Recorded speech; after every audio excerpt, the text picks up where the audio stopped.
I slow down as he gets closer. It's hard to see the kid around the bulky bags I'm carrying. "Careful, little guy," I say, stepping around him. "This is heavy stuff." Apparently he's not the sharpest tool in the shed, because he moves away from me and steps directly into Dolly's path. He stares up at her with wide eyes and doesn't move. Dolly stops in her tracks. "Can I touch your hair?" the boy asks. "We're kind of busy here," I say. Dolly doesn't seem like the kid-friendly type, and I don't want to see her go all ice queen on this poor kid. But instead, to my surprise, she drops her bags and crouches down, bringing herself to eye level with the young boy. With several inches between their faces, they scrutinize each other with an apparently shared sense of awe. He raises a hand and touches the ends of her hair with small, chubby fingers. I'm sure his hands are filthy, but Dolly doesn't pull back from his touch. I catch a glimpse of something oddly soft in her face, a crack in her blank expression. She looks almost sad for a moment. "Mommy said you were bad people," the boy says. "but I think you're nice." He smiles. His 2 front teeth are missing. Dolly leans close and whispers something in his ear.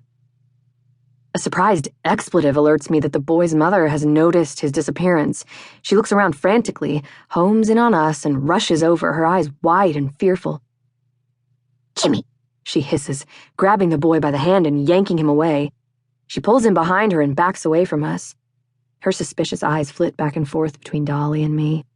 Once she's apparently decided we're not going to attack her, she turns her back and hurries away, tugging her son along. "What did I tell you about talking to strangers?" She scolds him. With another loud bang, she disappears into the building she came from. The men near the Jeep are watching us with a renewed and obviously unfriendly interest. I frown and glance at Dolly to see if the interaction bothered her, but her face is back to its usual blank slate. She stands up, takes her bags, and resumes walking. I hurriedly follow, trying to match her long strides. "You like kids, Dolly?" I ask, not really expecting a response. "Yes." A straight answer, to my surprise, and when I turn to look at her, there's a ghost of a smile on her lips. It disappears immediately when she notices me looking. "Me too." Finally, some shared ground. I smile at her, but she doesn't seem to notice. "What did you say to him?" "To listen to his mother." I nod slowly, automatically assuming it to be good advice before I remember what his mom said. As the day grows later, the townies invite us to share a meal with them. It's good hospitality, especially for a place this small. The idea would have been laughable where I came from.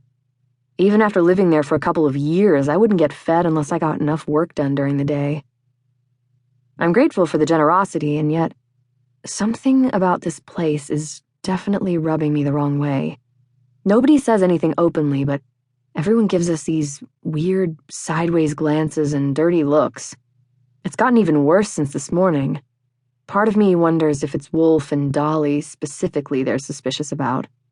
But since I arrived with them and have stuck with them since getting here, it's a little late for me to try to distance myself from them. Since Dolly is watching the Jeep, Wolf and I are alone.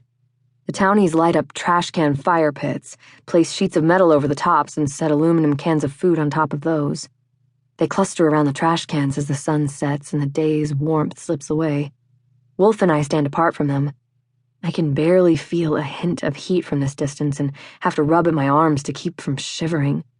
However, the smell of the meal cooking reaches us just fine, and my mouth waters at the distant memory of hot food. I haven't eaten anything but cold beans for days. But the looks from the townies sour my stomach. They all look incredibly pissed off as soon as they catch me looking.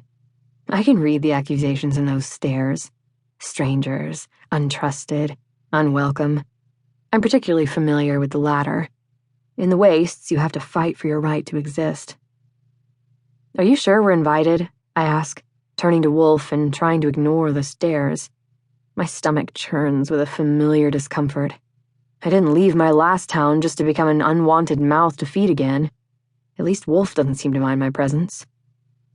"Of course I am." He continues staring at the food. He pulled his goggles down around his neck when the sun set, and his eyes are sharp and intense without them. I shrug and look down at my boots. As the townies start passing out